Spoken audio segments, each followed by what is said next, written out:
Cerpen terbaik karya Leo Tolstoy berjudul Serangan. Aku selalu tertarik dengan perang, bukan perang dalam pengertian manuver-manuver yang dilakukan oleh para jenderal besar. Imajinasiku menolak mengikuti gerakan-gerakan besar semacam itu.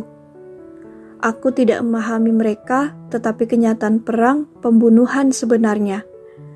Aku lebih tertarik untuk memahami dengan cara bagaimana dan di bawah pengaruh perasaan apa seorang prajurit membunuh prajurit lainnya, daripada memahami bagaimana angkatan bersenjata ditugaskan di Austerlitz dan Borodino.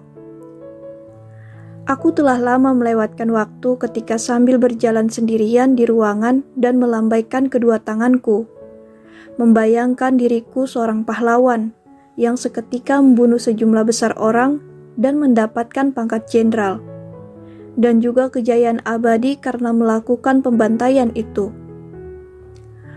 Pertanyaan yang sekarang menguasai diriku berbeda.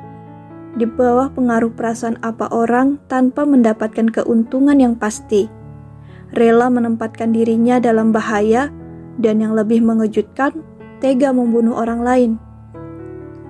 Aku selalu berpikir bahwa ini dilakukan di bawah pengaruh kemarahan.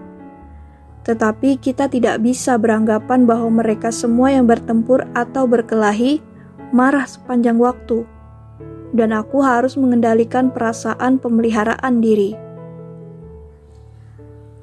Apa itu keberanian, kualitas yang dihormati di semua usia dan di antara semua bangsa?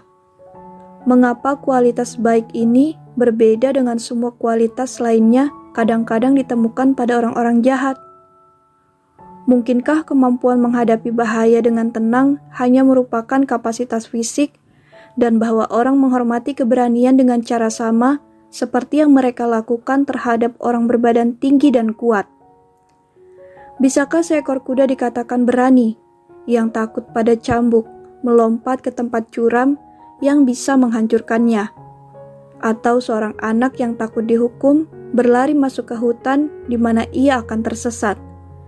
Atau seorang wanita yang karena rasa malu membunuh bayinya dan harus menghadapi penuntutan hukum? Atau seorang pria dengan kesombongannya membunuh temannya dan mengekspos dirinya pada bahaya agar bisa terbunuh? Dalam setiap bahaya ada sebuah pilihan. Pilihan ini apakah diminta oleh perasaan mulia atau didasarkan pada keberanian atau pengecut? Ini adalah pertanyaan dan keraguan yang menguasai pikiranku, dan aku harus memutuskan manakah yang aku gunakan agar berhasil di kesempatan pertama dalam pertempuran. Di musim panas 1840-an, aku tinggal di Kaukasus, di sebuah pos benteng kecil di N. Pada tanggal 12 Juli, Kapten Klopov memasuki pintu rendah gubuk tanahku. Ia mengenakan tanda pangkat dan membawa sebuah pedang. Aku belum pernah melihatnya sejak aku tiba di Kaukasus. Aku baru saja menemui kolonel. Ia berkata untuk menjawab tampangku yang penasaran. Besok batalion kita akan dikerahkan. Kemana? Tanyaku. Ke M. Semua pasukan akan berkumpul di sana. Dan dari sana aku rasa mereka akan terlibat perang. Aku harap demikian. Ke arah mana? Apa pendapatmu? Apa ada sesuatu yang harus dipikirkan? Aku katakan padamu apa yang aku tahu. Seorang prajurit Tartar memacu kudanya di sini tadi malam dan membawa perintah dari jenderal untuk batalion agar mulai bergerak dan membawa ransum untuk 2 hari. Tetapi kemana, mengapa, dan untuk berapa lama kami tidak bertanya, temanku. Kita diperintahkan untuk pergi dan itu sudah cukup. Tetapi jika kamu hanya membawa ransum untuk 2 hari, itu membuktikan bahwa pasukan tidak akan berada di luar sana lebih lama dari itu. Itu sama sekali tidak membuktikan apa-apa. Bagaimana bisa? Tanyaku dengan terkejut. Karena memang demikian adanya. Kami pernah pergi ke Dargo dan mengambil ransum untuk seminggu, tetapi kami tinggal di sana selama hampir 2 bulan. Bolehkah aku pergi denganmu? Tanyaku setelah diam sejenak. Boleh saja, jangan ragu. Tetapi nasihatku, jangan pergi. Mengapa harus menghadapi risiko? Oh, tetapi kamu harus mengizinkanku untuk tidak mematuhi nasihatmu. Aku telah berada di sini selama sebulan semata-mata menanti kesempatan untuk ikut berperang, dan aku ingin melupakannya. Baiklah, kamu harus menyenangkan dirimu sendiri. Tetapi sungguh, kamu lebih baik tinggal di sini. Kamu bisa menunggu kami di sini dan kamu mungkin pergi berburu dan kami akan pergi dan itu akan menjadi menyenangkan. Ia berkata dengan semacam keyakinan bahwa untuk sesaat terlihat bagiku juga bahwa itu menjadi menyenangkan. Namun demikian, aku katakan padanya bahwa tidak ada sesuatu yang memengaruhiku untuk tinggal di sini. Tetapi apa yang akan kamu lihat di sana? Tanya kapten, masih mencoba membujukku agar aku tinggal di sini. Apakah kamu ingin tahu pertempuran itu seperti apa? Bacalah buku Mikhailovsky Danilevsky yang berjudul Description of War. Itu buku yang bagus. Buku itu menjelaskan segalanya secara rinci. Buku itu menjelaskan posisi setiap korps dan menjelaskan bagaimana pertempuran berlangsung. Semua itu tidak menarik perhatianku, jawabku. Lalu apa yang menarik perhatianmu? Apakah kamu hanya ingin melihat bagaimana orang-orang dibunuh? Di 1832, kami memiliki seorang teman di sini, juga seorang sipil. Menurutku, ia orang Spanyol. Ia bersama kami dalam 2 pertempuran, mengenakan semacam mantel biru. Nah, mereka senang dengan teman baik ini. Kamu tidak akan menarik perhatian siapapun di sini, teman. Cara kapten yang salah menilai motifku sungguh membuatku malu. Namun, aku tidak mencoba untuk membela diri dari kesalahan kapten. Apa ia pemberani? Tanyaku. Hanya Tuhan yang tahu. Ia selalu berkuda di depan dan ia selalu berada di mana baku tembak-tembak berlangsung. Ia pasti seorang pemberani, kataku. Tidak, mendorong diri sendiri ke tempat di mana ia tidak dibutuhkan, tidak membuktikan bahwa orang itu pemberani. Lalu kamu sebut apa berani itu? Berani. Si kapten mengulangi ucapannya seolah baru menghadapi pertanyaan itu untuk pertama kalinya. Ia yang melakukan apa yang harus ia lakukan adalah berani, kata kapten setelah berpikir sebentar. Aku ingat bahwa Plato mendefinisikan keberanian sebagai pengetahuan tentang apa yang harus dan apa yang tidak harus ditakuti. Terlepas dari kelonggaran dan ketidakjelasan definisi kapten, aku berpikir bahwa ide-ide fundamental dari 2 pendapat ini tidak begitu berbeda, dan bahwa definisi si kapten bahkan lebih benar daripada definisi filsuf Yunani ini. Karena jika kapten dapat mengungkapkan dirinya seperti Plato, tidak diragukan lagi akan berkata bahwa ia yang berani hanya takut pada apa yang harus ditakuti, dan tidak takut pada apa yang tidak harus ditakuti. Aku ingin menjelaskan gagasanku pada kapten. Ya, kataku, bagiku dalam setiap bahaya ada sebuah pilihan, dan sebuah pilihan yang dibuat di bawah pengaruh arti tugas adalah keberanian. Tetapi sebuah pilihan yang dibuat di bawah motif dasar adalah pengecut. Karena itu, orang yang mempertaruhkan hidupnya dari kesombongan, keingintahuan, atau kerakusan tidak bisa disebut berani. Sementara di sisi lain, ia yang menghindari bahaya dari pertimbangan jujur untuk keluarganya, atau hanya dari keyakinan, tidak bisa disebut pengecut. Kapten memandangku dengan ekspresi penasaran saat aku berbicara. Nah, aku tidak bisa membuktikannya padamu, katanya sambil mengisi cangklongnya. Tetapi kami memiliki seorang kadet di sini yang suka berfilosofi. Kamu sebaiknya berbincang dengannya. Ia juga menulis ayat-ayat. Aku telah mengenal kapten sebelum aku meninggalkan Rusia. Tetapi aku berjumpa dengannya saat di Kaukasus. Ibunya, Mary Ivanovna Klopova, memiliki ladang kecil dan miskin, tinggal 2 mil jauhnya dari perkebunanku. Sebelum aku berangkat ke Kaukasus, aku menemui ibunya.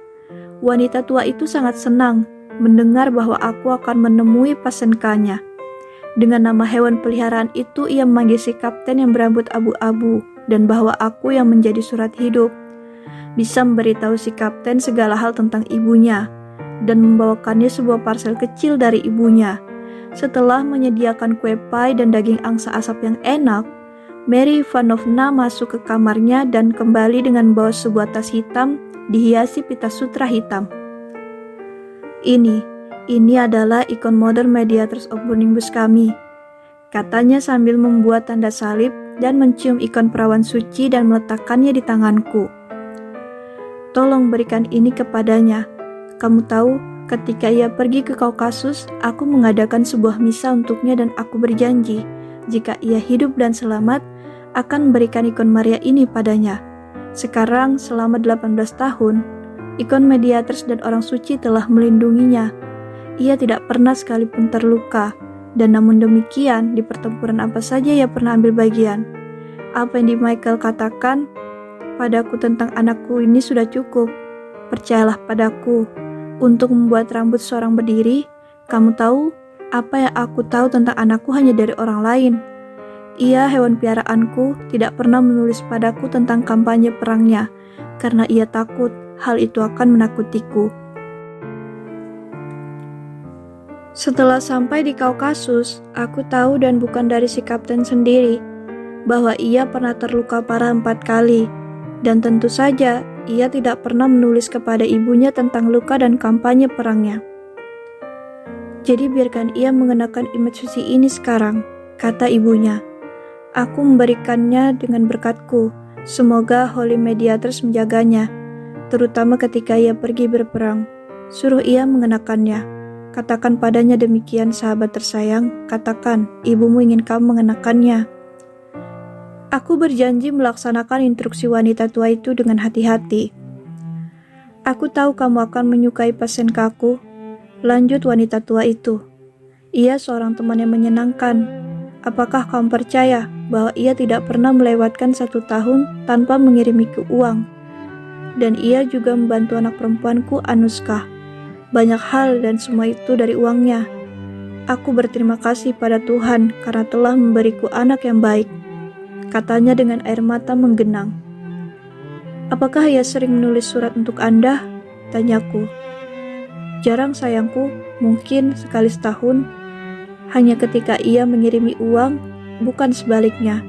Ia pernah berkata, jika aku tidak menulis surat untuk ibu, itu artinya aku masih hidup dan baik-baik saja.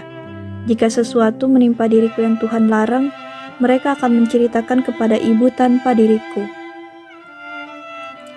Ketika aku menyerahkan hadiah ibunya kepada si kapten saat itu di markasku, ia meminta selembar kertas. Lalu dengan hati-hati membungkus hadiah itu kemudian menyimpannya. Aku menceritakan padanya banyak hal tentang kehidupan ibunya. Ia tetap diam, dan ketika aku selesai berbicara, ia pergi menuju sudut ruangan, sibuk dengan dirinya sendiri, dalam waktu cukup lama sambil mengisi cangklongnya. Ia wanita tua yang hebat, ia berkata dengan suara agak teredam. Apakah Tuhan mengizinkanku untuk melihatnya lagi?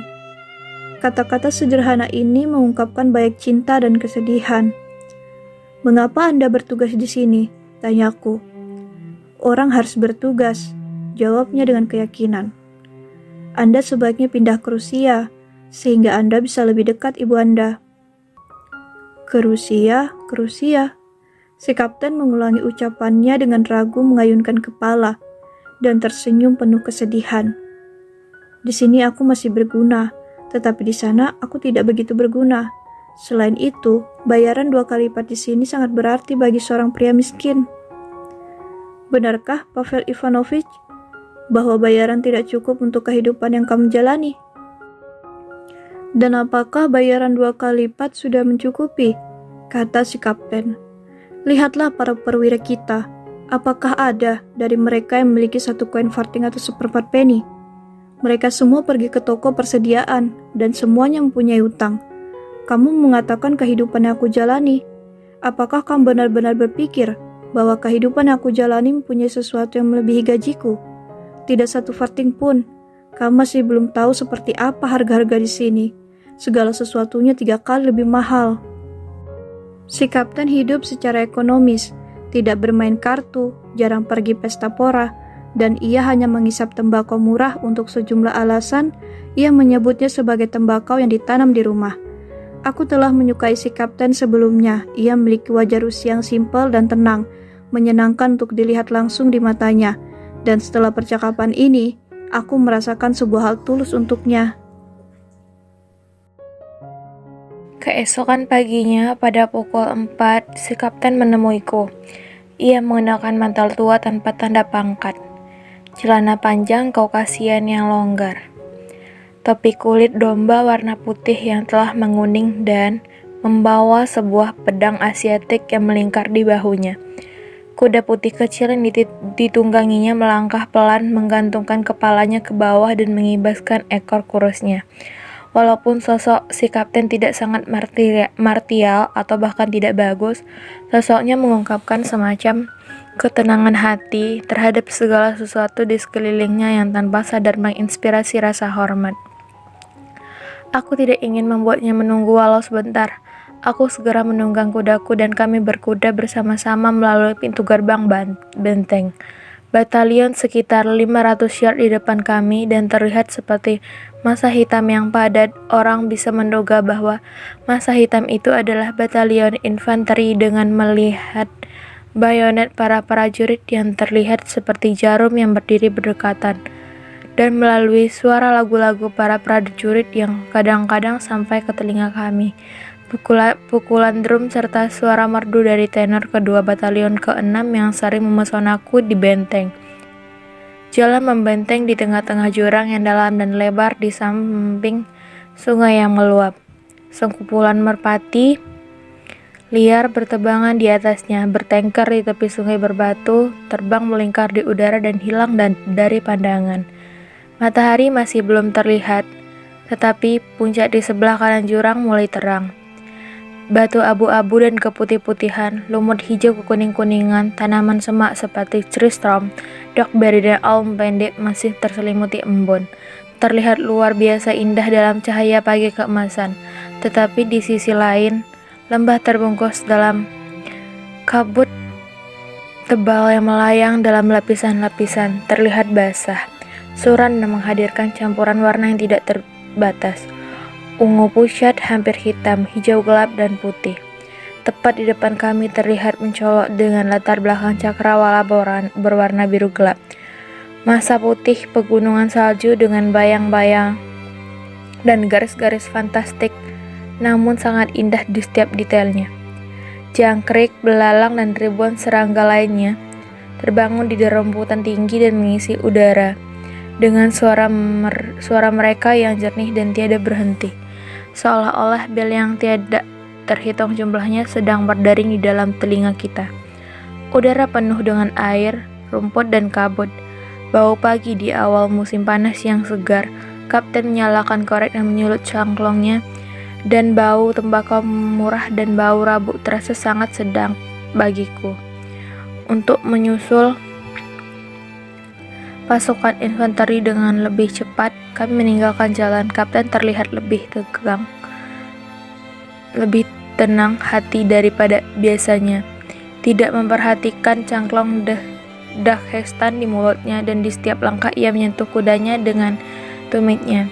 Kudanya berjalan meninggalkan jalur hijau yang hampir tidak terlihat di rerumputan basah yang tinggi. Dari bawah kaki kuda dengan teriakan dan deru sayap yang tanpa sadar menimbulkan suara melengking di antara penunggang kuda. Seekor ayam hutan berdiri dan terbang perlahan. Kapten tidak sendiri pun memperhatikan hal ini. Kami hampir menyusul batalion ketika kami mendengar suara derap kuda yang melaju cepat di belakang kami, dan kemudian seorang pemuda tampan mengenakan seragam perwira melewati kami. Ia tersenyum saat melewati kami, lalu menundukkan kepalanya pada kapten dan melecutkan cemetinya.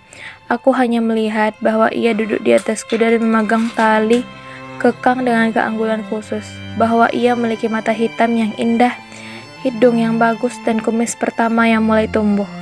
Yang membuatkanku senang tentang dirinya adalah bahwa ia tidak bisa menyembunyikan senyumannya ketika ia melihat kekaguman kami. Senyuman ini sendiri menunjukkan bahwa ia masih sangat muda. "Kemana kamu akan pergi?" tanya si kapten dengan aura tidak puas tanpa mengambil cangklong dari mulutnya. "Siapa dia?" tanyaku. "Letnan muda Alanin, perwira junior di kompiku. Ia datang dari Korps Kadet hanya sebulan yang lalu. Menurutku, ia akan ikut berperang untuk pertama kalinya," kataku. "Itulah mengapa ia terlihat sangat senang," jawab kapten sambil menggeleng kepalanya. "Dasar anak muda." Tetapi bagaimana ia bisa begitu senang? Menurutku perang sungguh menarik bagi seorang perwira muda. Kapten tetap diam selama 1 atau 2 menit. "Itulah mengapa aku mengatakan anak muda," kata si kapten dengan suara mendalam. "Apa yang menarik di sana tanpa pernah melihat segala sesuatunya? Ketika orang telah melihat perang beberapa kali, perang tidak lagi begitu menyenangkan," aku katakan. "Sekarang kita memiliki 20 perwira di sini. 1 atau lebih pasti akan terbunuh atau terluka. Itu cukup pasti. Hari ini mungkin saja aku yang terbunuh atau terluka, besok dia, lusa perwira lainnya. Jadi, apa yang membuat orang senang dengan perang?" Segera setelah matahari cerah muncul di atas bukit dan menerangi lembah, kami berjalan di sepanjang lembah. Awan kabut menghilang dan udara terasa panas. Para prajurit dengan senapan dan karung di bawah mereka berjalan pelan di sepanjang jalan berdebu. Kadang-kadang kata-kata bahasa Ukraina dan tawa terdengar di antara mereka. Beberapa prajurit tua mengenakan blus putih. Sebagian besar dari mereka bukanlah perwira yang ditugaskan. Berjalan bersama di pinggir jalan sambil mengisap cangklong dan berbincang pelan. Kereta barang syarat muatan yang ditarik oleh 3 kuda berjalan stabil, menimbulkan awan debu tebal yang menggantung tanpa gerak di udara. Para perwira menunggang kuda di depan. Beberapa dari mereka setengah berbelok sambil mencabuk kuda-kuda mereka, membuat kuda melompat tinggi atau 4 kali dan kemudian menarik kepala kuda ke belakang sehingga kuda diam seketika. Perwira lainnya sibuk dengan para penyanyi yang meskipun panas dan gerah, menyanyikan lagu demi lagu. Bersama prajurit berkuda, Tartar sekitar 200 yard di depan infanteri. Terlihat seorang letnan tinggi dan tampan dalam pakaian Asiatik sedang menunggang kuda putih besar. Ia dikenal di resimennya sebagai pemberani putus asa yang akan mengatakan kebenaran pada setiap orang. Ia mengenakan tunik hitam dengan garis hiasan berupa pita emas. Ia mengenakan sepatu oriental dengan pita emas yang dikepang, mantel kuning dan topi kulit domba, terikat pada tali selempang perak yang menyilang di dada dan punggungnya. Ia membawa wadah mesiu serta sebuah pistol di belakang tubuhnya.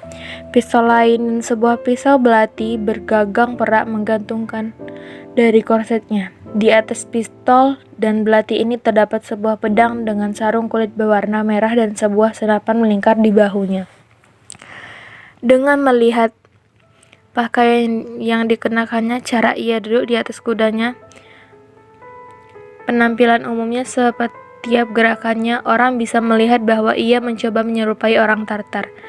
Ia bahkan berbicara dengan orang-orang Tartar dalam bahasa yang tidak aku pahami. Dari tampang-tampang yang bingung dan dengan bahagia mereka saling memandang aku, menduga bahwa mereka juga tidak memahami perwira muda ini. Ia adalah salah satu dari 4 perwira muda, para pemberani yang membantu hidup mereka dengan mencontoh pahlawan-pahlawan Lermontov dan Marlinsky. Para perwira ini melihat Kaukasus hanya melalui prisma dari buku-buku semacam A Hero of Our Time dan Mullah Nur, dan tindakan mereka dibimbing tidak oleh kecenderungan mereka sendiri, tetapi oleh contoh-contoh dari model mereka.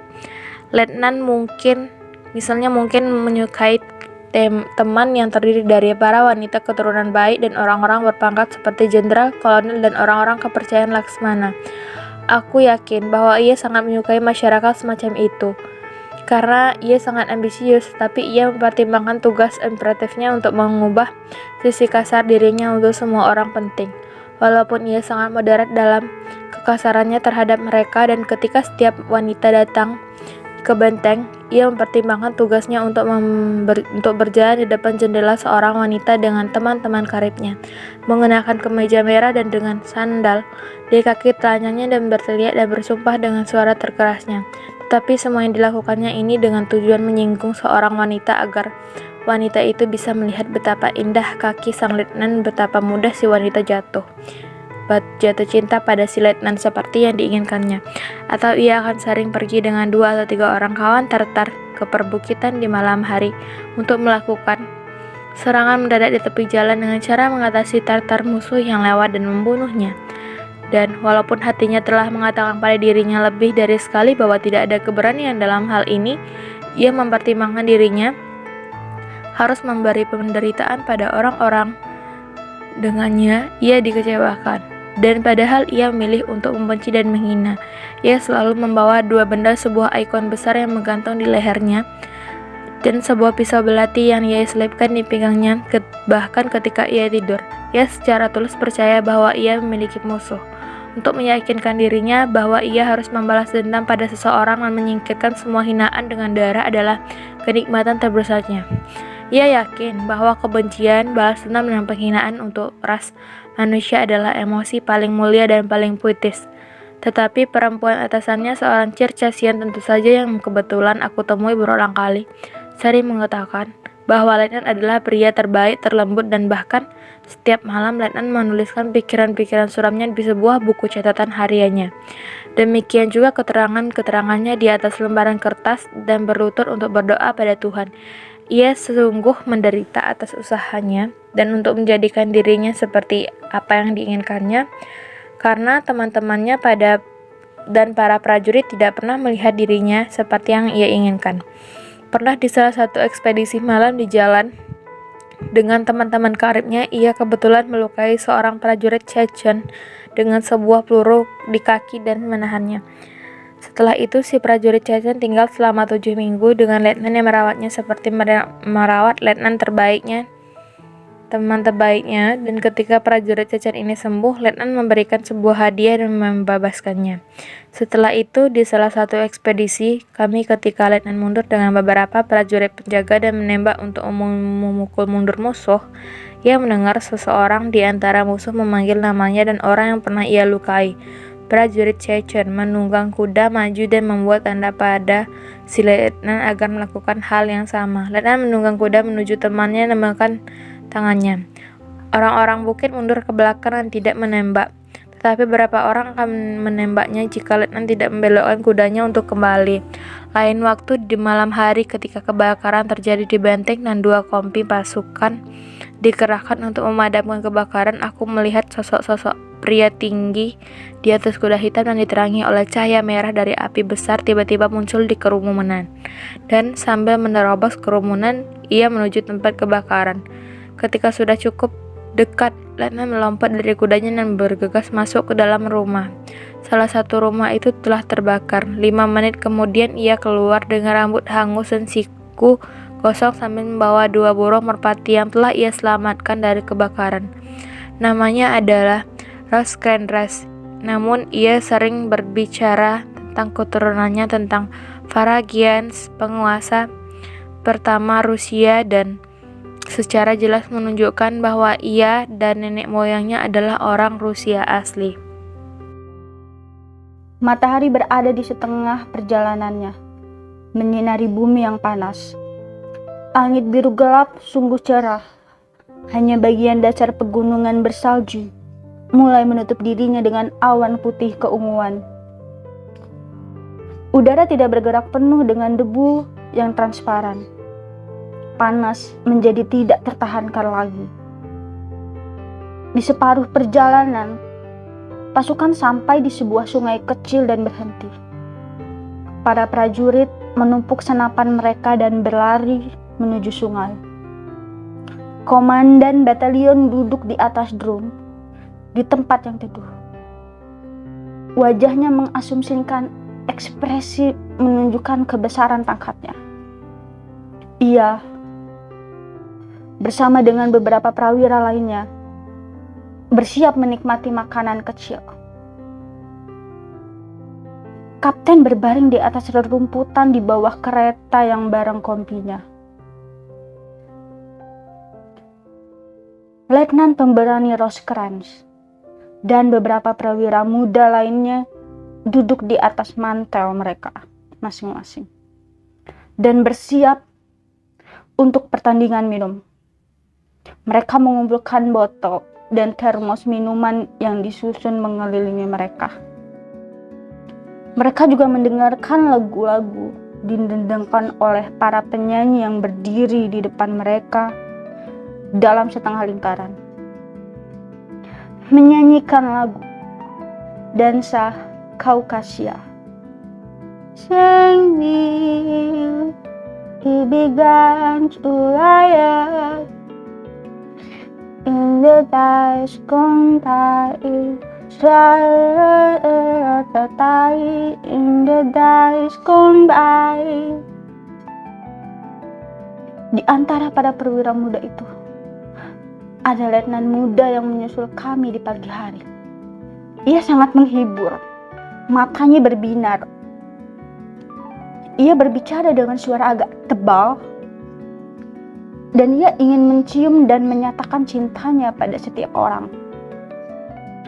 Anak yang malang. Ia tidak tahu bahwa ia mungkin terlihat lucu dalam situasi semacam ini.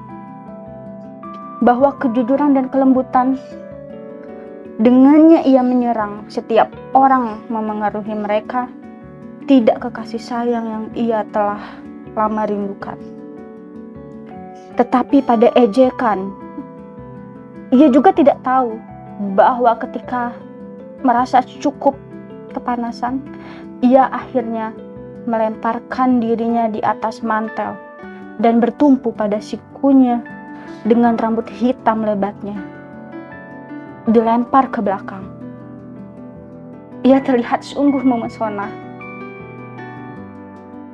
Setiap orang merasa bahagia, kecuali mungkin seorang perwira yang duduk di bawah kereta kompinya telah menyerahkan kuda yang ditunggangnya kepada perwira lainnya karena kalah dalam permainan kartu dan setuju untuk menyerahkan kudanya ketika mereka sampai di markas besar.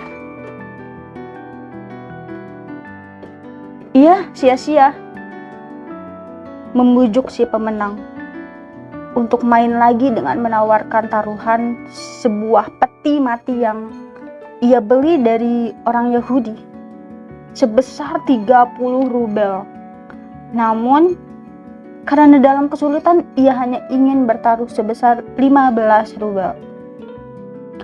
Lawan mainnya memandang kejauhan dan tetap diam, hingga akhirnya ia berkata bahwa ia sangat ingin tidur.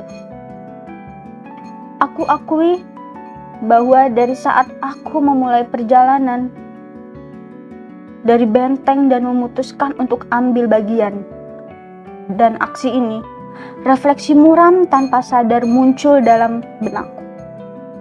Dan jadi karena orang punya kecenderungan untuk menilai yang lain, aku dengan rasa ingin tahu mendengarkan percakapan para perwira dan prajurit dan dengan penuh perhatian melihat ekspresi wajah-wajah mereka.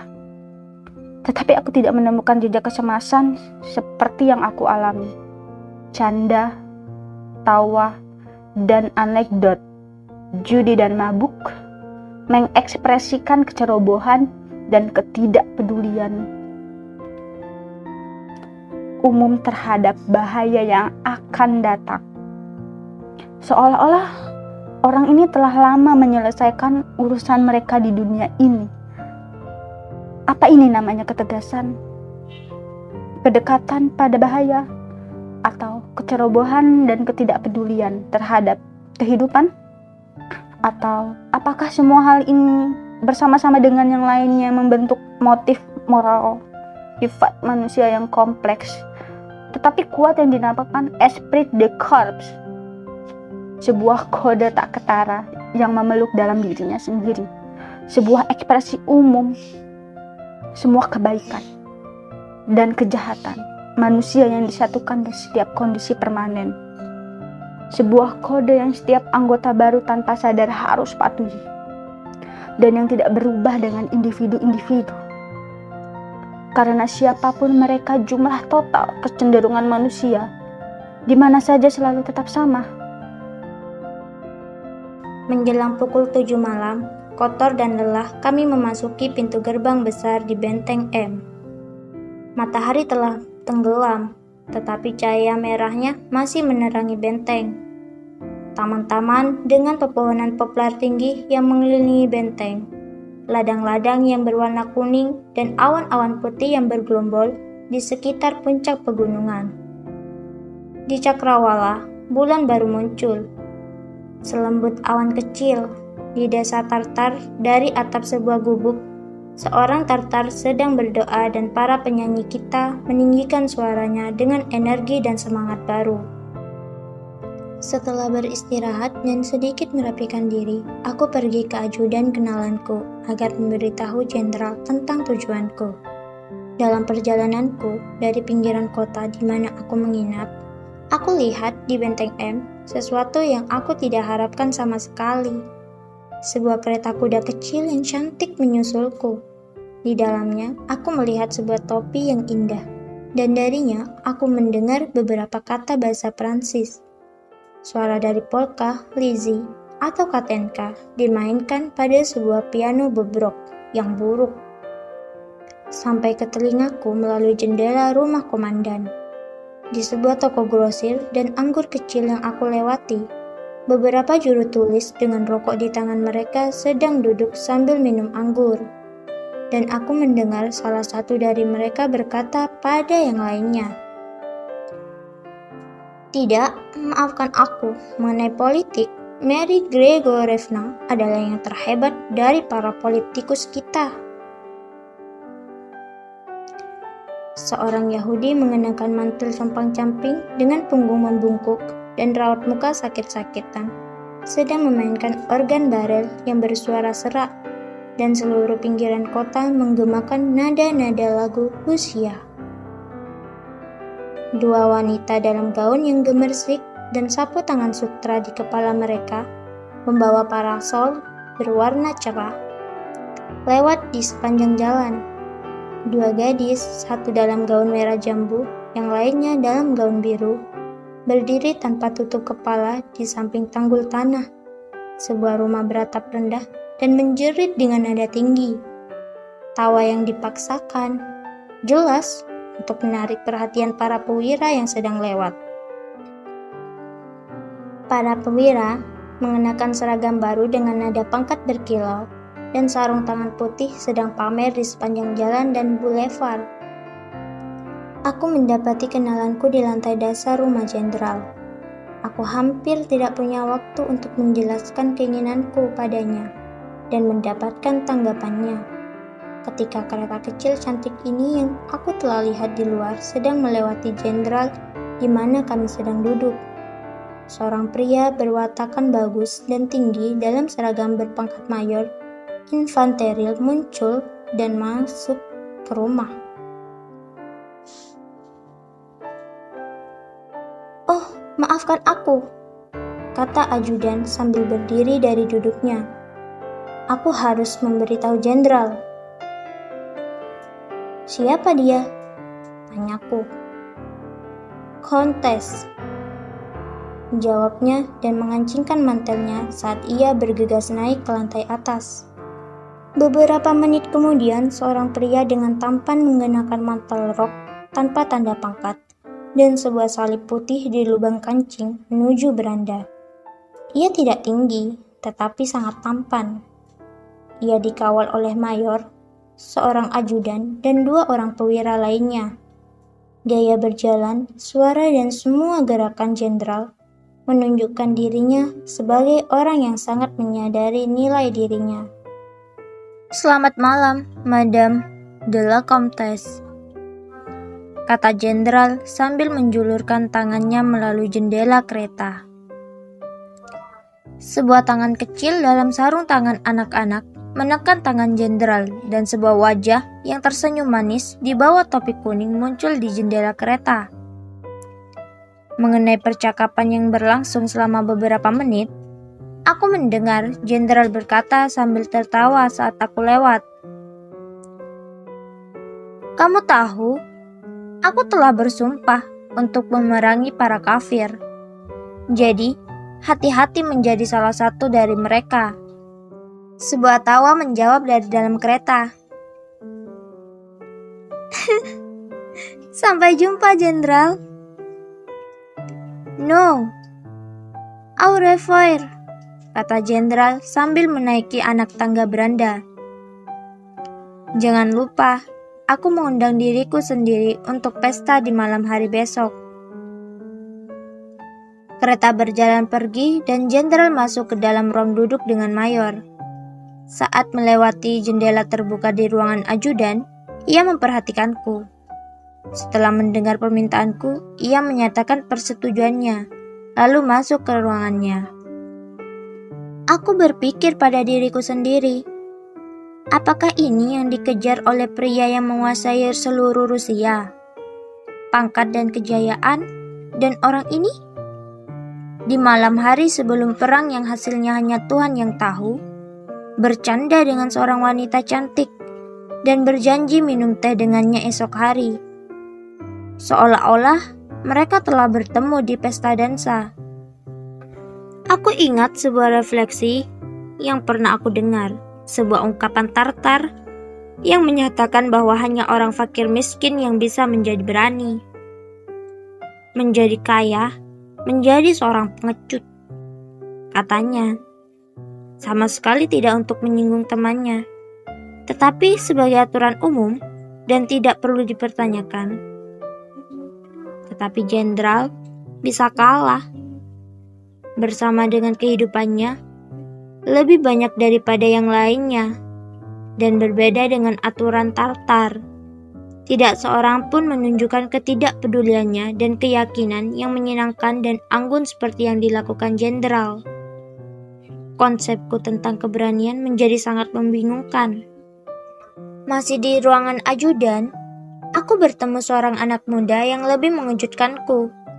Ia adalah letnan muda dari resimen K yang terkenal atas kelemah lembutan dan sifat malunya yang feminin, dan yang datang ke ajudan untuk mencurahkan kekesalannya dan kemarahannya pada mereka yang ia katakan telah melakukan intrik melawan dirinya agar ia tidak bisa ikut serta dalam aksi yang akan datang.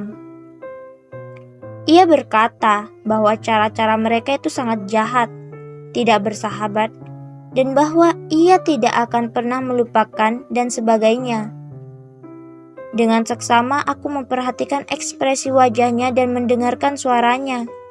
Aku sangat yakin bahwa ia tidak sedang berpura-pura, tetapi sungguh-sungguh marah dan sedih karena tidak diizinkan pergi dan menembak orang-orang Circassia dan mengekspos dirinya pada tembakan mereka.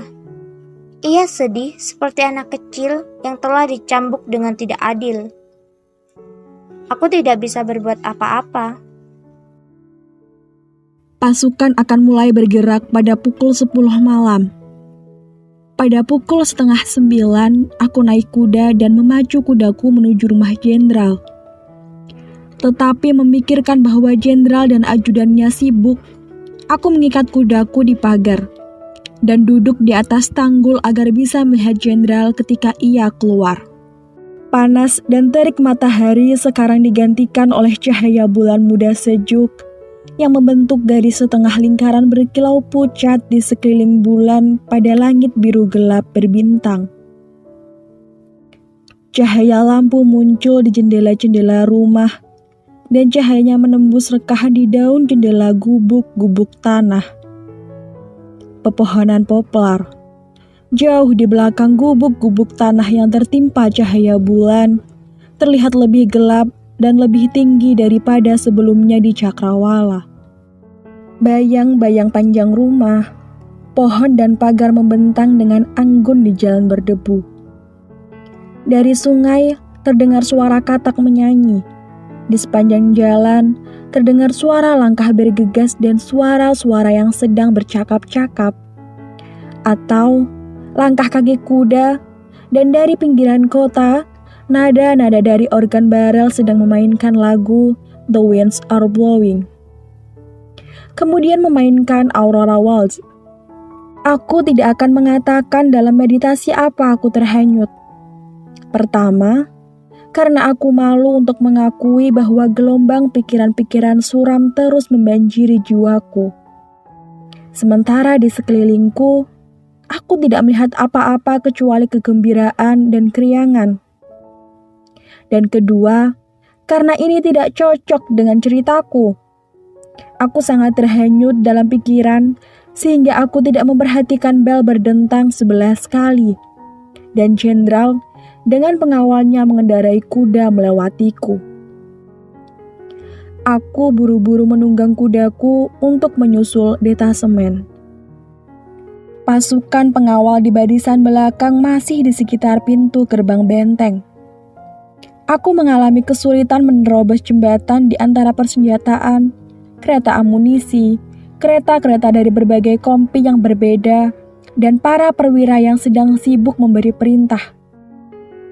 Begitu sampai di luar pintu gerbang, aku melewati pasukan yang panjangnya hampir 3/4 mil yang bergerak pelan di kegelapan, dan aku menyusul jenderal. Saat aku berkendara melewati persenjataan yang ditarik dalam peti tunggal, dan para perwira yang berkendara di antara persenjataan, aku terluka oleh sebuah perselisihan dalam harmoni yang tenang, dan hikmat yang berasal dari sebuah teriakan dalam aksen Jerman. Sebuah instok, tongkat untuk menyulut sumbu meriam. Kamu jahat! Dan terdengar suara seorang prajurit yang buru-buru berteriak. Savchenko, Etan minta api! Sebagian besar langit sekarang tertutupi oleh awan abu-abu gelap. Hanya di sana-sini terlihat bintang berkelip-kelip di antara awan-awan gelap. Bulan telah tenggelam di belakang cakrawala perbukitan hitam dan menerangi puncak-puncak perbukitan. Ini sangat kontras dengan bagian bawah perbukitan yang sangat gelap. Udara terasa sangat hangat dan kaku, sehingga rumput dan bahkan awan seolah-olah tidak bergerak. Hari begitu gelap sehingga objek-objek dekat tidak bisa dibedakan. Aku melihat di tepi jalan bebatuan, binatang, beberapa orang, dan aku tahu bahwa mereka hanya semak-semak ketika aku mendengar mereka gemerisik atau merasakan embun yang membasahi semak-semak. Di hadapanku, aku melihat sebuah dinding naik turun diikuti oleh titik-titik gelap yang bergerak. Ini adalah pasukan kavaleri dan jenderal dengan pengawalnya. Massa gelap serupa lainnya, hanya lebih rendah, bergerak di samping kami. Ini adalah pasukan infanteri. Keheningan menyelimuti seluruh divisi sehingga semua suara malam dengan mantra misteriusnya bisa didengar. Lolongan serigala yang berduka di kejauhan sekarang terdengar seperti tangis kesedihan. Terdengar seperti suara tertawa. Terkadang pula suara monoton dari jangkrik, katak dan burung kuail. Aku tidak bisa menjelaskan semacam gemuruh yang semakin mendekat, dan semua gerakan alam yang hampir tidak bisa terdengar, tidak bisa dipahami atau didefinisikan. Menyatu menjadi satu harmoni indah yang kami namakan keheningan malam. Keheningan ini ditingkahi oleh suara derap langkah kaki kuda yang membosankan dan gemerisik rerumputan tinggi yang disebabkan oleh detasemen yang melangkah pelan. Sesekali terdengar suara senjata berbenturan, suara bayonet yang saling bersentuhan, suara-suara hening atau dengusan kuda. Dengan bau rumput basah yang tenggelam diinjak kaki kuda-kuda kami dengan uap ringan yang muncul dari tanah dan dengan cakrawala yang terlihat di kedua sisi kami. Terlihat jelas bahwa kami sedang bergerak melintasi padang rumput luas.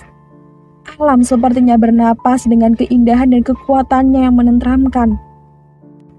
Mungkinkah bahwa tidak ada ruang bagi semua manusia di atas bumi yang indah ini, di bawah langit berbintang yang luasnya tidak terhingga?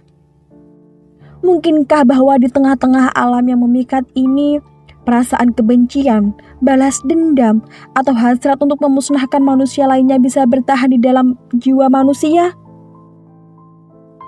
Semua yang tidak baik di dalam hati manusia harus musnah. Dalam hubungannya dengan alam itu adalah ekspresi langsung dari keindahan dan kebaikan. Perang! Sungguh sebuah fenomena yang tidak bisa dipahami ketika nalar seseorang bertanya, apakah ini adil? Apakah ini perlu? Suara jiwa selalu menjawab, tidak. Hanya persistensi kejadian yang tidak alamiah membuat perang terlihat alami, dan perasaan pemeliharaan diri membuat perang terlihat adil. Siapa akan meragukan bahwa dalam perang antara orang Rusia melawan suku-suku pegunungan, keadilan hasil dari perasaan pemeliharaan diri berada di pihak kita? Jika bukan untuk perang ini, apa yang akan melindungi wilayah-wilayah Rusia yang kaya dan berbudaya dari perampokan dan dari serangan suku-suku liar yang suka berperang? Tetapi pertimbangkan dua orang pribadi. Di pihak mana perasaan pemeliharaan diri dan keadilan berada? Pemeliharaan diri dan keadilan berada di pihak orang jahat ini. Beberapa jemi atau yang lainnya yang mendengar pergerakan orang-orang Rusia langsung menyambar senapan tuanya dari dinding gubuk, menaruh mesiu di dalam kantungnya dan berlari untuk menghadapi para kafir, prajurit Rusia, dan terus melihat bahwa orang-orang Rusia terus maju mendekati ladang-ladang yang telah ia tanami bibit yang sekarang mereka injak-injak, dan mereka juga membakar gubuknya.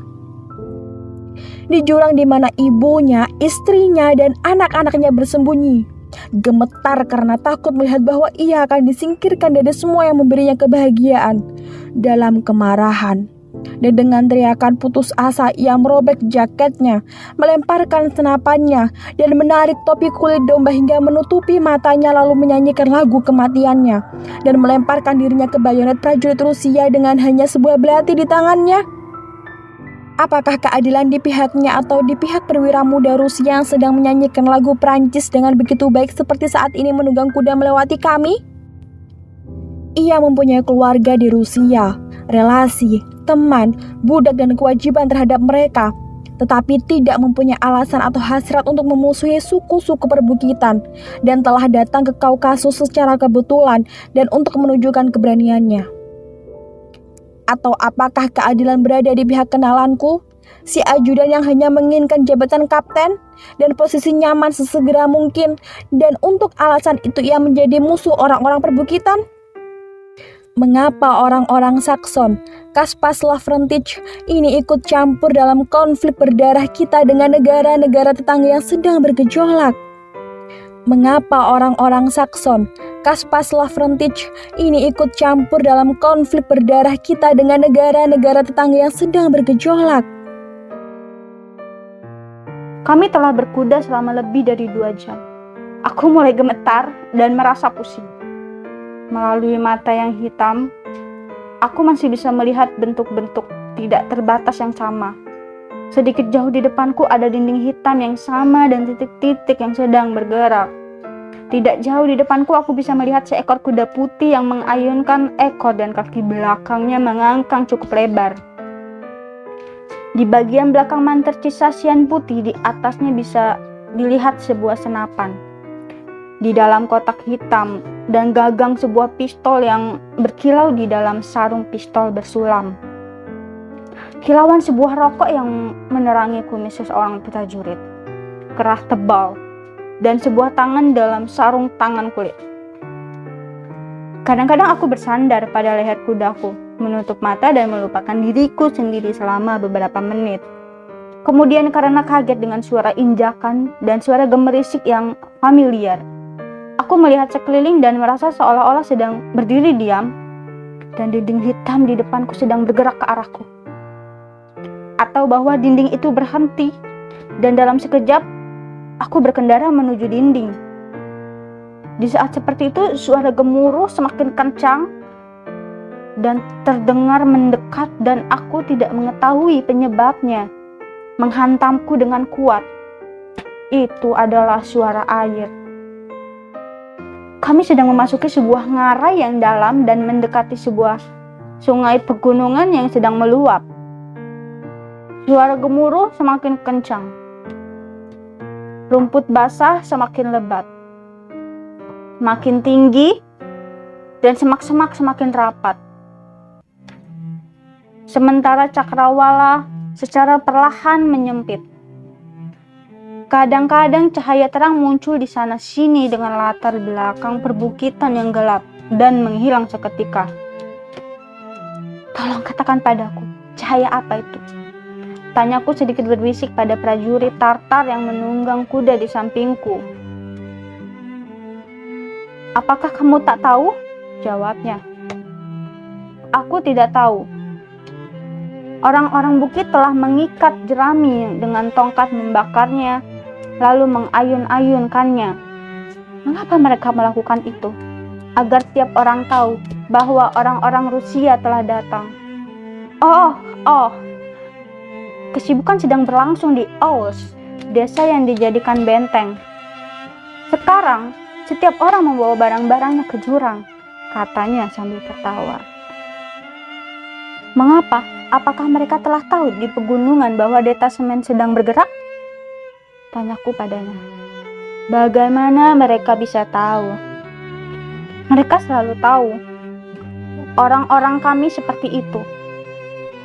Lalu Semil memimpin suku-suku perbukitan Kaukasia di 1834-1859. Mempersiapkan perang? Tanyaku. Tidak, jawabnya sambil menggelengkan kepalanya. Semil tidak akan berperang. Semil akan mengirim para Nelps, orang yang dipercaya Semil untuk menangani masalah administrasi. Dan ia sendiri akan melihat melalui teleskopnya dari atas. Apakah posisinya cukup jauh? Tidak jauh. Sekitar 8 mil ke kiri. Bagaimana kamu bisa tahu? Tanyaku. Apakah kamu pernah berada di sini sebelumnya? Pernah. Orang-orang kami pernah berada di sini. Apakah kamu melihat Semil? Kami tidak melihat Semil. Ada 100-an, 300-an, ribuan pengawal di sekelilingnya dan Semil di tengah-tengah mereka, katanya dengan ekspresi kekaguman yang rendah hati. Aku melihat ke atas dan langit terlihat cerah di timur. Kumpulan bintang tenggelam di cakrawala. Tetapi jurang yang kami lewati masih basah dan curam. Tiba-tiba tidak jauh di depan kami, beberapa cahaya berkilau, menembus kegelapan pada saat yang sama. Beberapa peluru melayang, berdesing di keheningan. Dan tembakan tiba-tiba diikuti teriakan-teriakan keras. Teriakan keras itu adalah teriakan putus asa. Karena terbebas dari rasa takut dan mengekspresikan semacam hasrat kebenaran dan kemarahan brutal yang orang tidak bisa kecuali merasa ngeri saat mendengarnya. Itu adalah gerakan musuh yang sedang mendekat. Prajurit Tartar yang melakukan gerakan itu lalu berteriak, menembak secara serampangan, kemudian berlari berpencar. Pemandu kami menunjuk ke bagian dangkal sungai dan pasukan kavaleri garis depan, diikuti oleh jenderal mulai menyeberang sungai. Air setinggi dada kuda mengalir deras di antara bebatuan putih yang muncul di sana-sini, dan membentuk buih dan riak-riak bergemericik di sekitar kaki kuda. Kuda-kuda yang terkejut oleh derasnya air mengangkat kepala mereka dan terus melangkah dan hati-hati berjalan melawan arus sungai yang bagian dasarnya tidak rata. Para penunggang kuda mengangkat kaki dan senapan mereka. Pasukan infanteri secara harfiah tidak mengenakan apa-apa kecuali kemeja mereka, bergandengan tangan dan mengangkat senapan mereka. Mereka mengikatkan bundelan pakaian pada senapan. Mereka berusaha keras melawan kekuatan arus sungai. Ini terlihat dari wajah-wajah mereka yang tegang. Prajurit artileri yang menunggang kuda berteriak keras mengarahkan kuda-kuda mereka masuk ke dalam air. Senjata dan kereta pembawa amunisi di atasnya air sering memercik, berderit saat melewati dasar sungai berbatu. Tetapi kuda-kuda kecil yang kuat menarik kereta secara serentak dengan bulu tengkuk meneteskan air. Kuda-kuda itu mengibaskan ekor mereka di tepi seberang sungai. Segera setelah mereka berhasil menyeberangi sungai, Wajah kapten menunjukkan tampang meditatif, serius, memutar kudanya dan diikuti oleh pasukan kavaleri. Menyusuri sebuah rawa lebar yang terbuka di hadapan mereka di tengah hutan. Seorang prajurit penjaga dari pasukan berkuda Kazakh tertinggal di tepi hutan. Di dalam hutan kami melihat seorang pria mengenakan mantel Circassian dan topi tinggi sedang berjalan kaki. Salah satu perwira berkata, "Itu orang-orang Tartar." Kemudian sebuah kepulan asap muncul dari belakang sebuah pohon. Sebuah tembakan dan lainnya. Tembakan cepat kami meredam tembakan musuh. Hanya kadang-kadang sebuah peluru dengan suara pelan seperti dengungan sayap lebah lewat dan membuktikan bahwa tembakan itu tidak seluruhnya berasal dari kami. Sekarang pasukan infanteri berlari membawa senapan masuk ke dalam lingkaran penjagaan. Anda bisa mendengar tembakan senapan, suara metalik granat, anggur yang melayang, desingan roket, dan dedas senapan. Di rawa yang luas di semua sisi Anda bisa melihat pasukan kavaleri, infanteri, dan artileri.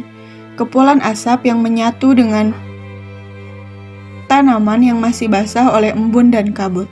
Kolonel Kazanov yang memacu kudanya mendekati jenderal secara tiba-tiba menghentikan kudanya.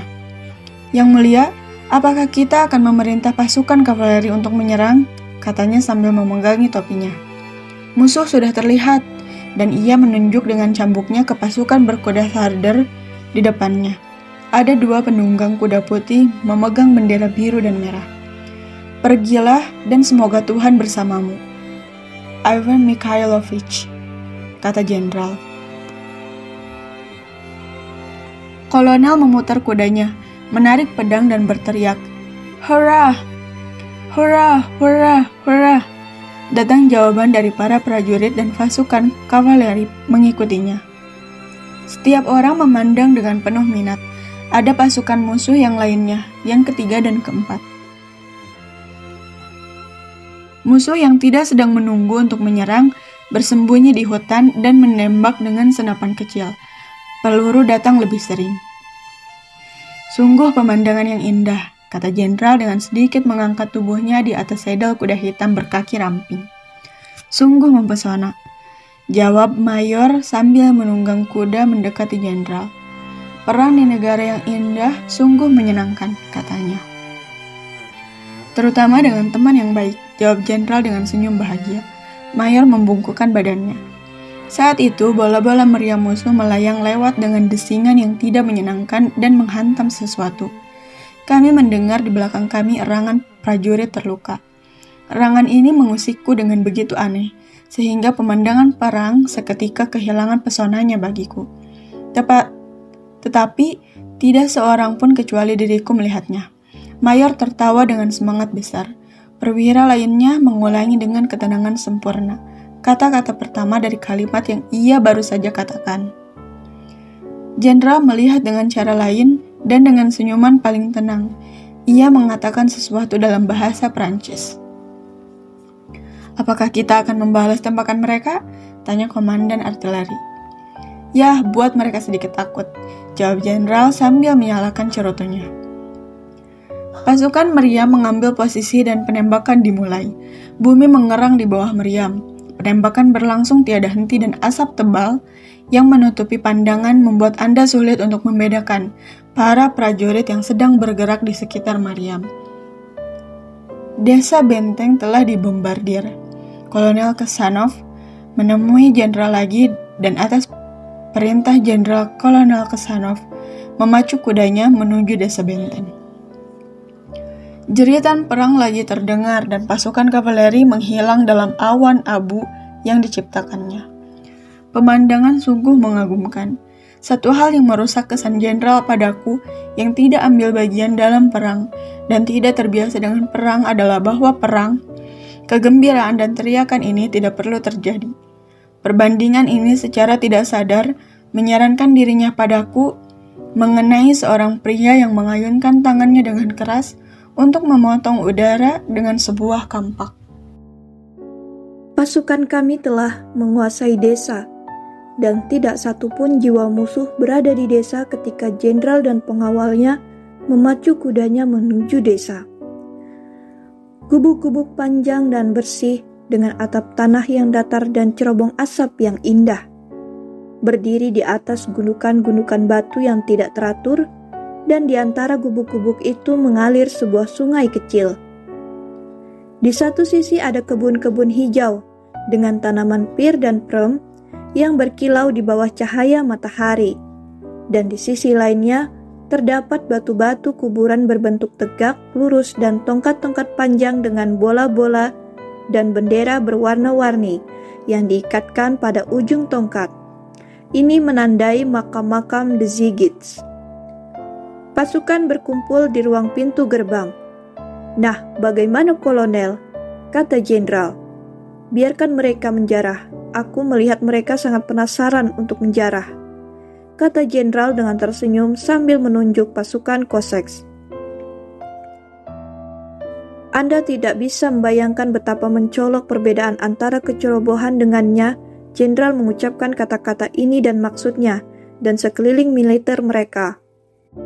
Beberapa saat kemudian, pasukan berkuda artileri, pasukan Kosek, dan pasukan infanteri dengan rasa gembira menyebar melalui jalan-jalan berliku, dan dalam sekejap desa yang kosong ramai lagi. Di sini sebuah atap roboh, hantaman kampak pada kayu pintu yang dibuka paksa menimbulkan suara keras. Di sini terdapat tumpukan jerami, sebuah pagar, sebuah gubuk yang dibakar dan asap tebal membumbung tinggi di udara yang jernih. Di sini seorang prajurit Cossacks sedang menarik sebuah karung berisi tepung dan sebuah karpet. Di sana, seorang prajurit dengan wajah bahagia membawa panci timah dan beberapa tikar dari sebuah gubuk. Prajurit lainnya sedang berusaha menangkap 2 ayam betina yang berjuang dan berkotek di samping sebuah pagar. Prajurit ketiga telah menemukan periuk besar berisi susu, dan setelah minum susu ia membuang sisanya di atas tanah sambil tertawa keras. Batalion yang datang bersamaku dari Benteng N juga berada di desa Benteng. Kapten duduk di atas atap gubuk dan mengembuskan asap rokoknya dengan semacam ekspresi ketidakpedulian di wajahnya, sehingga aku yang melihatnya lupa bahwa aku berada di desa benteng musuh dan merasa seperti di rumah sendiri. "Ah, kamu berada di sini juga," katanya ketika ia melihatku.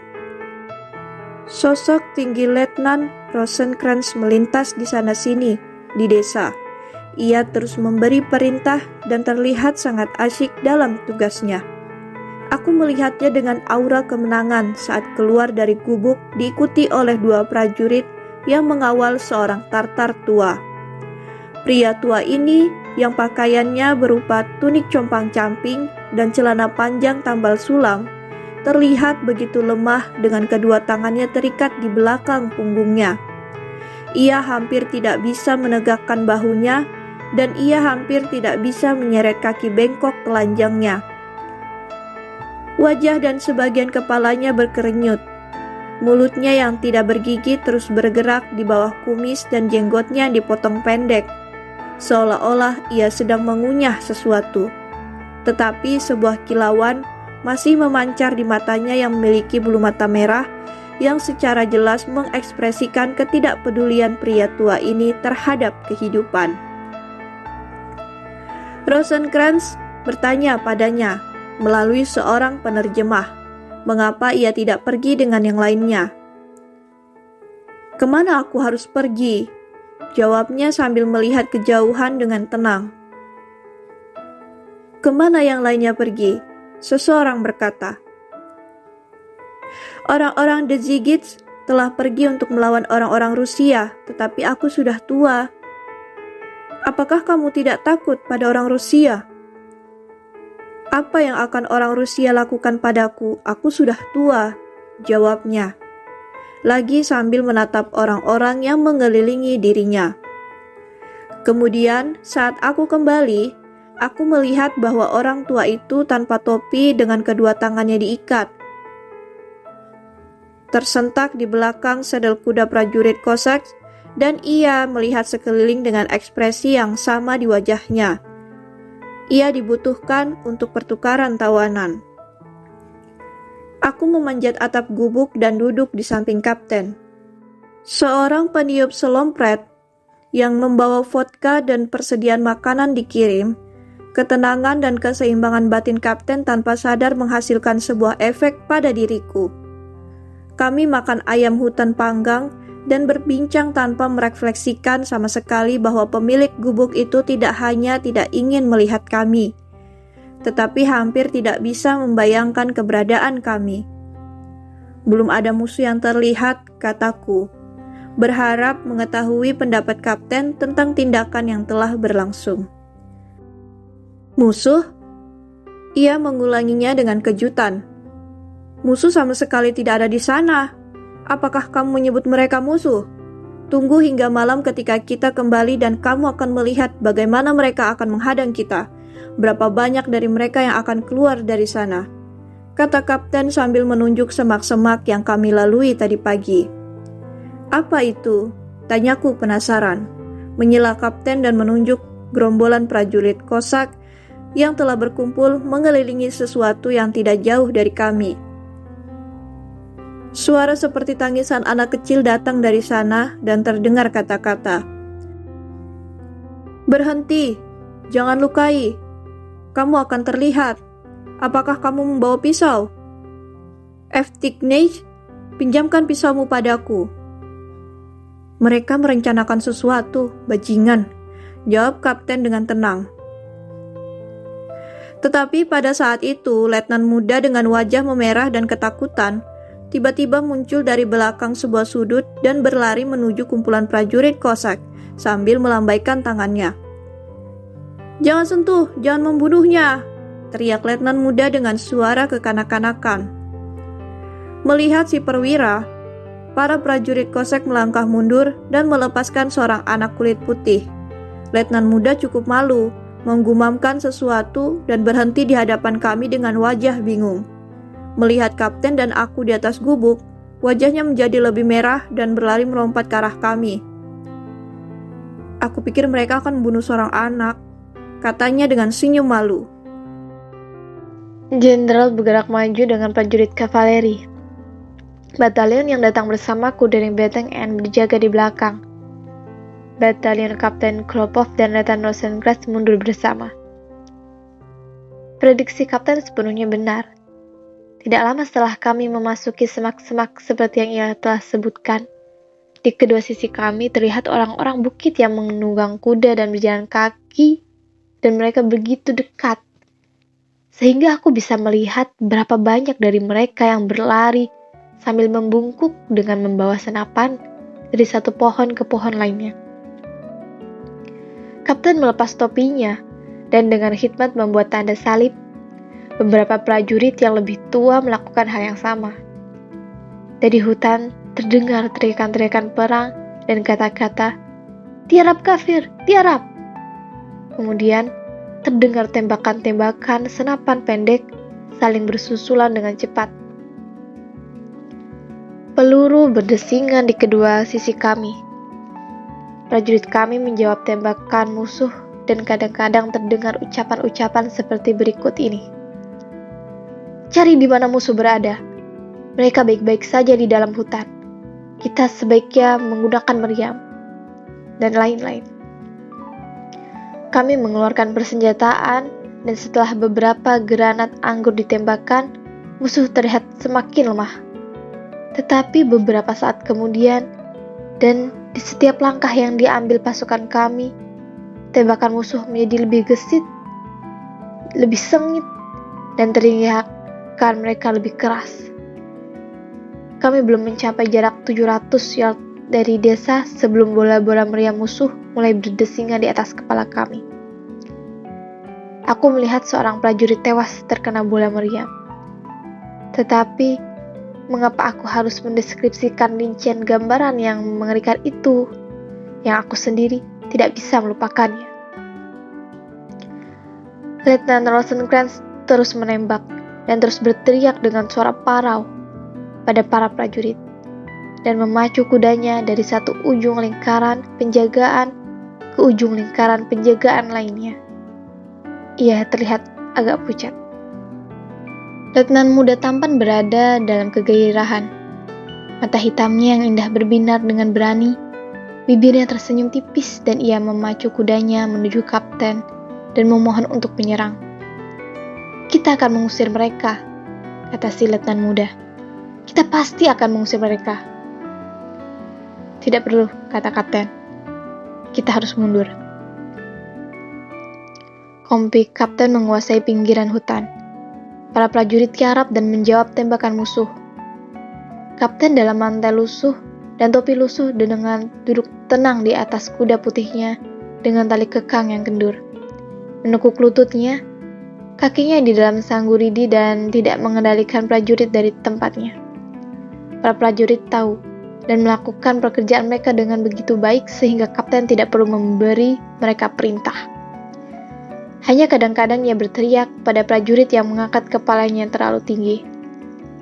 Sama sekali tidak ada sesuatu material pada tampilan kapten, tetapi ada sesuatu yang begitu tulus dan sederhana dalam tampilannya, sehingga aku sangat tersentuh oleh hal itu. Ia sungguh pemberani. Aku tanpa sadar berkata pada diriku sendiri,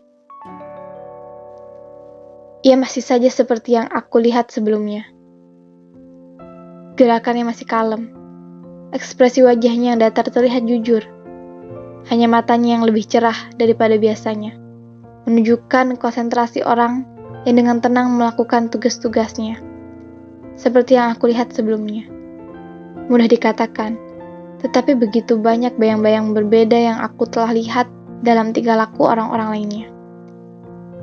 Seseorang ingin tampil lebih tenang, yang lainnya lebih tegas, yang ketiga lebih bahagia daripada biasanya.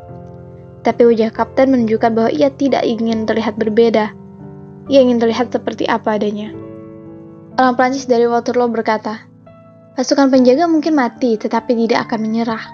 Dan yang lain, terutama orang Prancis, mengatakan bahwa pahlawan yang menggumamkan ungkapan-ungkapan yang selalu dikenang adalah seseorang pemberani. Dan pahlawan itu sungguh mengucapkan kata-kata luar biasa. Tetapi antara keberanian mereka dan keberanian kapten ada perbedaan ini.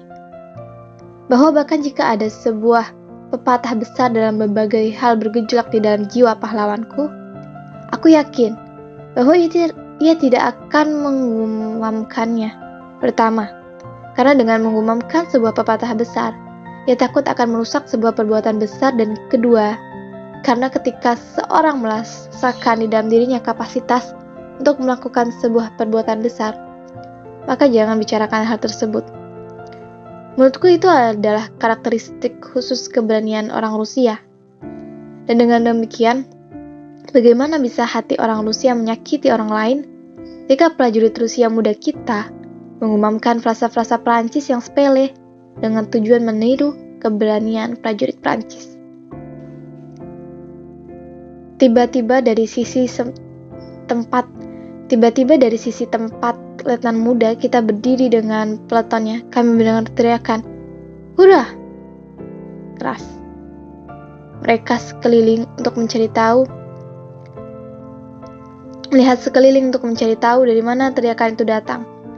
Aku melihat sekitar 30 prajurit dengan ransel di punggung dan senapan di tangan mereka dengan kesulitan luar biasa berhasil melintasi ladang yang telah dibajak. Mereka terus tersandung, tetapi harus terus berlari dan berteriak. Di depan mereka dengan pedang di tangan, letnan muda memacu kudanya. Mereka semua menghilang di dalam hutan. Setelah beberapa menit teriakan dan keramaian, seekor muda yang ketakutan berlari keluar dari hutan, dan para prajurit muncul membawa mayat serta prajurit terluka. Di antara yang terluka adalah letnan muda. 2 prajurit memapahnya. Ia sepucat kertas dan kepalanya tenggelam di antara kedua bahunya yang terkulai di atas dadanya. Ada noda darah di kemeja putih di bawah mantelnya yang terbuka. "Ah, sungguh kasihan," kataku, tanpa sadar memalingkan pandanganku dari pandangan menyedihkan ini. "Tentu saja kasihan," kata seorang prajurit tua yang berdiri sambil bersandar pada senapannya di sampingku. Ia tidak takut apapun. Bagaimana bisa seseorang melakukan hal seperti itu? Tambahnya sambil melihat dengan penuh perhatian pada pemuda yang terluka. Ia masih bodoh, dan sekarang ia telah membayarnya. Dan kamu? Tanyaku. Apakah kamu takut? Apa yang kamu harapkan? 4 prajurit membawa letnan muda dengan tandu, dan di belakang mereka seorang petugas medis menuntun seekor kuda yang membawa 2 kotak hijau berisi peralatan bedah. Mereka menunggu dokter. Beberapa perwira memacu kudanya menuju tandu untuk menghibur dan menenangkan hati pemuda yang terluka. Nah, sahabatku Alanin, kamu membutuhkan beberapa waktu sebelum kamu akan berdansa lagi dengan kastanyet, kata Letnan Rosecrans sambil berkuda menuju tandu dengan tersenyum. Ia mungkin merasa bahwa kata-kata ini akan membangkitkan semangat letnan muda. Tetapi, sejauh orang bisa menilai dengan melihat tampang sedih si letnan muda, kata-kata tersebut tidak berpengaruh apa-apa padanya. Kapten juga datang. Ia melihat pemuda yang terluka dengan penuh perhatian, dan wajahnya yang tenang dan dingin mengekspresikan simpati yang tulus. Nah, sahabat baikku, Uncle Ivanis, katanya, dengan suara simpati lembut yang aku tidak pernah harapkan darinya. Jelas sekali, ini adalah kehendak Tuhan. Si pemuda terluka memandang sekeliling dan wajah pucatnya menyala dengan sebuah senyuman pedih. Ya, aku mengabaikan Anda. Ya, ini adalah kehendak Tuhan. Si kapten mengulangi ucapannya. Dokter, dilihat dari kakinya yang gemetar dan matanya yang memerah, berada dalam kondisi yang tidak bugar untuk membalut pasiennya. Dari asistennya, dokter mengambil perban, peralatan bedah dan peralatan lainnya. Lalu menggulung lengan bajunya dan mendekati letnan muda dengan senyum pembangkit keberanian.